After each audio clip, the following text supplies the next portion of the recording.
7-8, inverse functions. Inverse is a certain type of opposite. We've had a few other ones, conjugate. Honestly, I can't remember which ones we have done at this point. But inverse is a specific type of opposite. You switch x and y to find it. So the first example here will be real short and easy. If I want to find the inverse of 5, 2, that's an x value, that's a y value, so it's simply 2, 5. And that's it. That's all you have to do. All right. Mostly what we're going to work on is doing that for a function. So if I want to find the inverse of y equals 3x plus 5, well, a function is a bunch of points, an infinite number of points. It's made up of x and y coordinates. That's what points are. So the same rule still applies. You want to find the inverse of a function, switch the x and the y. So I want to rewrite this as x equals 3y plus 5. And now you just solve for y. So subtract 5, and finally divide by 3, and that's it. Of course, if you could reduce anything, you'd have to take care of that here. But x minus 5 over 3, that's our answer. That's how you do an inverse. Okay.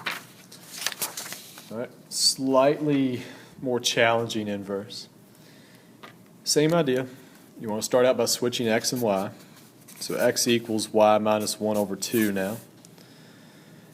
And when you have a fraction, no matter how complicated, the best thing to do is to multiply both sides by the denominator. So let's take care of that. All right, so now 2x equals y minus 1. If you want to solve for y, just add 1 to both sides.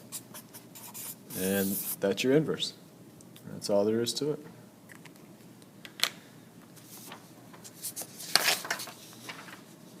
All right, example 4. You'll have a couple on your homework that ask you to verify whether or not two functions are inverses. Now before I solve this, I need to point out something. So off to the side here, I'm just going to point out that whether you have f of x or g of x, so I don't want to say they're equal, f of x is the same thing as y. So is h of x, so is p of x. No matter what letter of x you have, it's just like saying y equals. Because if you're going to put a function in a calculator, you go to y equals to put that in. So don't let that confuse you. Just replace whatever function of x with y. All right. Now, if that didn't make much sense, just watch what I do right here. I've got f of x equals 2x minus 5. I want to know if g of x equals x plus 5 over 2 is the inverse of f of x. All right.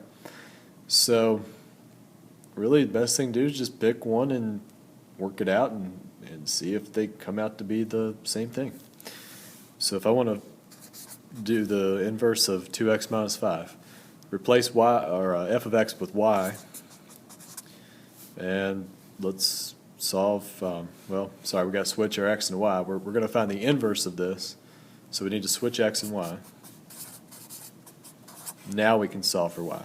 So x plus 5, add 5 to both sides, divide by 2, and it looks like those are the same, so yeah, I would say those are inverses.